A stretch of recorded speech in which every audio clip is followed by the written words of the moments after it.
सल्ट विधानसभा उपचुनाव के लिए अब प्रक्रियाएं तेज हो चुकी हैं, उम्मीदवार आ गए हैं और अब नामांकन की बारी है। उसके बाद 17 अप्रैल को वोटिंग भी होगी। लेकिन भारतीय जनता पार्टी और कांग्रेस का असल एक जो राजनीतिक चरित्र है या जो राजनीति करने का उनका तरीका है वो भी जनता के सामने आ गया है। चाहे बीजेपी हो, यहाँ भी गुटबाजी जितनी हावी है उसका असर इस चुनाव के कैंडिडेट तय करने में लगा।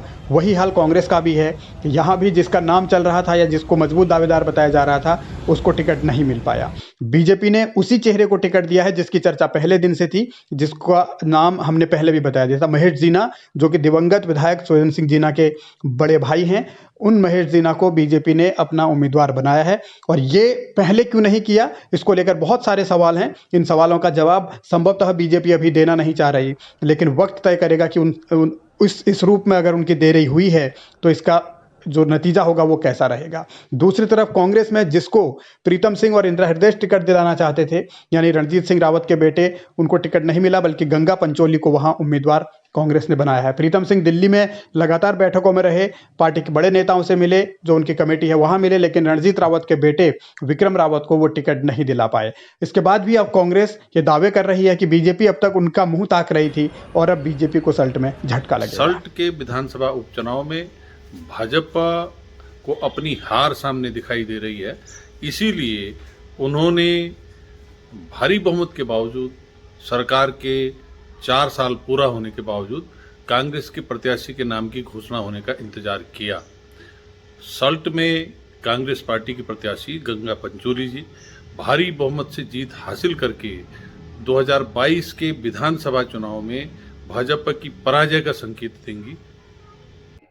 कांग्रेस दावा भले ही कुछ भी करे, लेकिन फैसला तो जनता को ही करना है। इन तमाम पहलुओं के बीच बीजेपी ने महेश जीना को अगर उम्मीदवार बनाया है तो उनके साथ क्या समीकरण होंगे, कितना उनको फायदा मिलेगा, सहानुभूति कितनी मिलेगी, ये भी एक पहलू है। लेकिन दूसरी तरफ बीजेपी को क्या अपने कार्यकर्ताओं पर, सल्ट के अपने कार्यकर्ताओं पर भरोसा नहीं है, इस बात को लेकर सवाल उठ रहे हैं। क्योंकि वहाँ तो पार्टी ने अपने 5 बड़े दिग्गज उतारे हैं जिनको लंबा अनुभव भी है और वो सियासत में जाने पहचाने चेहरे भी हैं। तो यही बीजेपी की परीक्षा भी होगी।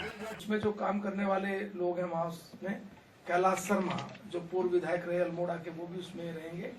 अजय भट्ट जी जो पूर्व में अध्यक्ष भी रहे हैं और इस समय सांसद हैं, वो भी वहां रहेंगे।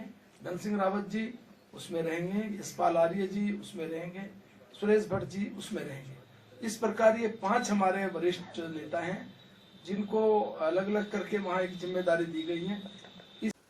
सल्ट के संग्राम के लिए दोनों तरफ से ऐलान जंग जरूर हो चुका है, लेकिन ये बहुत महत्वपूर्ण है कि मौजूदा राजनीतिक हालात किसके पक्ष में जाएंगे। क्योंकि बीजेपी ने अपना प्रदेश अध्यक्ष भी बदला है, मुख्यमंत्री भी बदला है, और इन दोनों के नेतृत्व पर जनता कितना भरोसा करेगी या 2022 के लिए क्या होगा, ये जरूर संकेत यहाँ से मिलेंगे। और सल्ट की जनता ये एक मैसेज जरूर देने की कोशिश करेगी कि जो 4 साल में बीजेपी की सरकार ने किया है, क्या वो यकीनन अच्छा था या बुरा था। दूसरी तरफ कांग्रेस के अंदर जिस रूप में अभी हालात हैं, इन हालातों से यह समझा जा सकता है कि लड़ाई यहाँ बहुत गंभीर है, अंदरूनी लड़ाई, अंदरूनी झगड़ा बहुत गंभीर है। जिस नेता को प्रदेश अध्यक्ष टिकट दिलाना चाहते थे उसे टिकट मिला नहीं है, तो 2022 में कांग्रेस का झगड़ा कैसे थमेगा, ये बड़ा सवाल है और यही अब एक लड़ाई भी होगी।